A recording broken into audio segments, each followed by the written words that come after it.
le lendemain matin. Patricia venait juste de se lever et partait prendre sa douche. Et pendant ce temps, chez Agnès, il n'y avait personne. Donc, les deux sorcières, qui n'étaient pas encore réveillées, n'allaient pas tarder à revenir dans le présent de Saul Valley et envahir la ville.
Après s'être réveillé, avoir pris sa douche, il était temps de manger. Mais il n'allait pas prendre de douche, car ils avaient la formule à faire.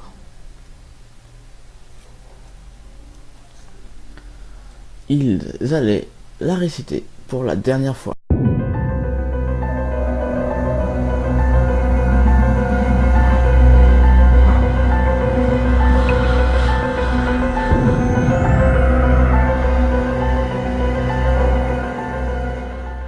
You know who you are, so get on your feet now. What you waiting on? It can't turn back round. What are you waiting? What are you waiting on? All of you shy couple brothers with your booty fat, girls get up and dance like the lovers making it work. Get down, get down, get down, get it on, show love and give it up. All of you sisters and brothers back to back on the floor, all from the left to the right to the stereo flow. Get down, get down, get down, get it on, show love and give it up. The time is now. It's yours for the taking. What you waiting on? De retour à Swall Valley, nos deux tortureaux, David et Emily, n'ont toujours pas changé. Toujours aussi câlins. C'est vraiment pour la vie. Ces deux-là ne changeront vraiment jamais. Après, ils s'aimeront pour toujours. Ce n'est pas des sages comme on pourrait le croire. Pendant leur mariage, ils ont voulu, comment dire, s'accoupler. Et c'est ainsi qu'ils ont eu Danny et Florence. Mais ce n'est pas pareil pour Amelia. Ce n'était pas pendant le mariage. Puis il n'y a pas longtemps, le docteur est revenu les voir pour leur dire que Amelia est en fait un garçon. Alors ils l'ont renommé au prénom de Bastien. Et un peu plus tard, David se mit à du jogging.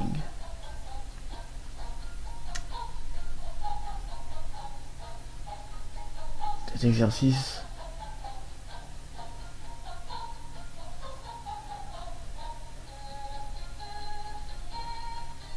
comme vous le savez, David adore le sport. Et pourtant, il n'en fait pas son métier. Non, car David est agent spécial. On pourrait même dire espion. David adore aider les gens, adore être beau, et adore sa femme, et ses enfants. Le père idéal, même le mari idéal.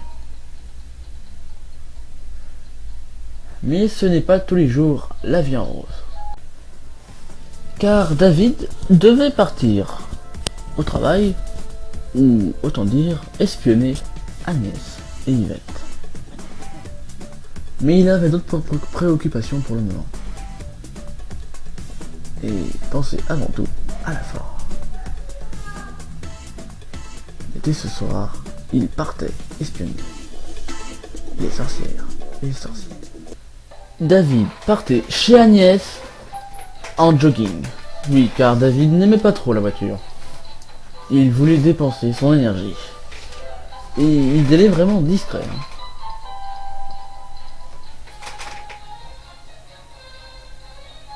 Comme ça, il ne risquait rien.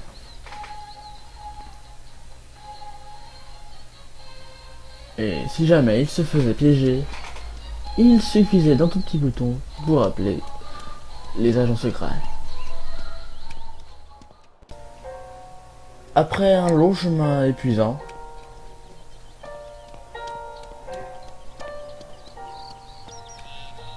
il était enfin arrivé. Il l'espionna. Elle était en train de peindre. Rien d'intéressant. Il est reparti chez lui. Mais, fatigué d'avoir couru, il préféra partir avec sa voiture de service. Arrivé chez lui, Emily jouait. Et la babysitter était là. Il partit dormir. Tandis que tout le monde dormait. Et le lendemain matin, il faisait très beau, comme tous les jours. Dormait, les bébés criaient, mais David n'avait pas que ça à faire et partait au boulot, pendant que Emily allait s'occuper, s'habiller, se doucher pour elle aussi aller au travail. Car David, lui qui partait au travail, savait très bien que les sorcières et les sorcières préparaient un gros coup. Et il l'avait dit à son travail. Il partait, tandis qu'Emily le suivit de très près. Car ils devaient aller ensemble à une soirée. Le soir venu, le moment était arrivé. Une fois le désastre passé, ou presque, Sylvain venait juste d'arriver.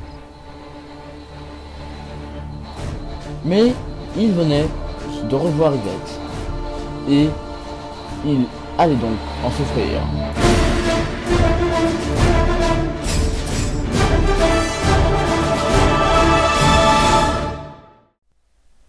Patricia avait encore un sentiment pour Sylvain. Et n'osa pas le montrer à Victor. Mais pourtant, le lendemain matin, elle partit à l'hôpital. Et quand elle y sortit, elle courut en pleurant. Et reparta direct chez elle.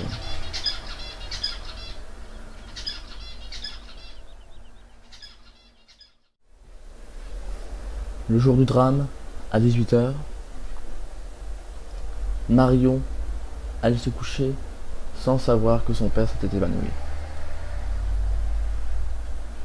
Et le lendemain matin, elle apprendra la mauvaise nouvelle par sa mère. Mais le lendemain matin, après avoir appris cette nouvelle, elle jouait aux échecs, car elle n'avait rien d'autre à faire et elle ne pensait pas vraiment à grand chose, à part son père. Alors que chez David, qui s'inquiétait toute la nuit avec Emily, il allait demander des nouvelles de Sylvain à Marion, sa fille. Après avoir sonné, elle lui ouvra. Mais malheureusement, elle était habillée en tenue de travail. Eplegon. Zylai? Yonder. Et ils parlèrent. Barzi! Mini Polly, Sijagon. Barbna. Alors que David allait apprendre une nouvelle bouleversante, elle lui dit clairement qu'il était décédé. Et il en pleura. Il y a des choses dans la vie qu'on ne peut passer et qu'on va s'en rappeler pendant un bon moment. Comme par exemple Marion qui dormait et qui allait faire un rêve des plus étonnants.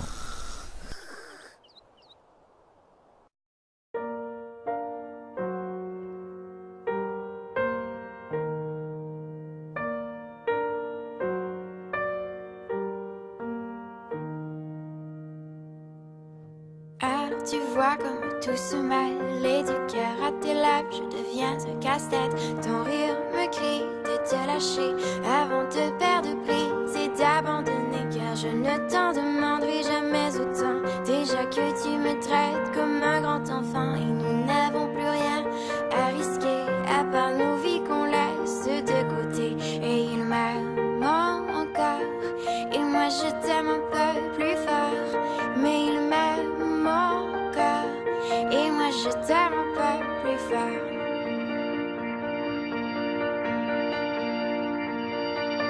C'en est assez de citer doublement, c'est plus dur à faire qu'autrement, car sans rire c'est plus facile de rêver à ce qu'on ne pourra jamais plus toucher. Et on se prend la main comme des enfants, le bonheur aux lèvres un peu naïvement, et on marche ensemble d'un pas décidé alors que nos têtes nous crient de tout arrêter.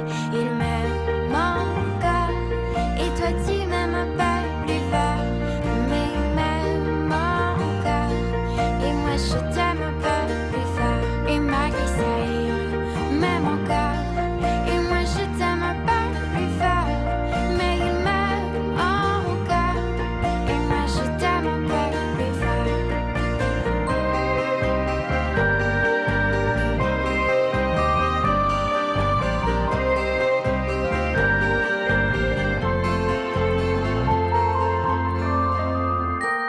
Encore, et moi je t'aime un peu plus fort, mais il m'aime encore, et moi je t'aime un peu plus fort, et malgré ça il m'aime encore, et moi je t'aime un peu plus fort, mais il m'aime encore, et moi je t'aime un peu plus fort, et malgré ça il m'aime encore, et moi je t'aime un peu plus fort, mais il m'aime encore, et moi je t'aime un peu plus fort, et malgré ça il m'aime encore, et moi je t'aime un peu plus fort, mais il m'aime encore, et moi je t'aime un peu plus fort.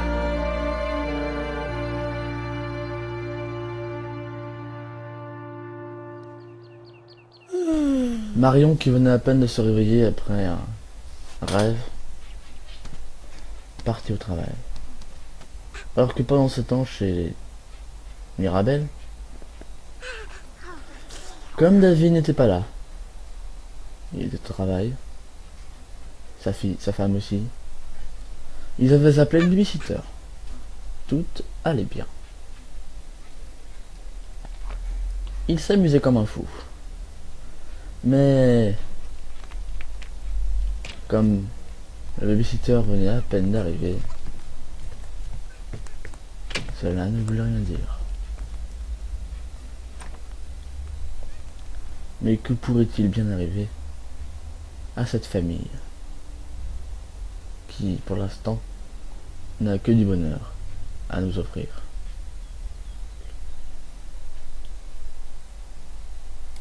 David et Emily, en couple depuis maintenant presque 20 ans. 3 enfants, dont 2 adultes et un bambin. Leur vie va changer radicalement de sens, sans le vouloir. Et un peu plus tard dans la soirée, chez les Mirabel, il faisait beau, toujours. La nuit commençait à tomber. Et David revenait du travail. évidemment en jogging, le connaissant. Il rentra dans la chambre de son petit.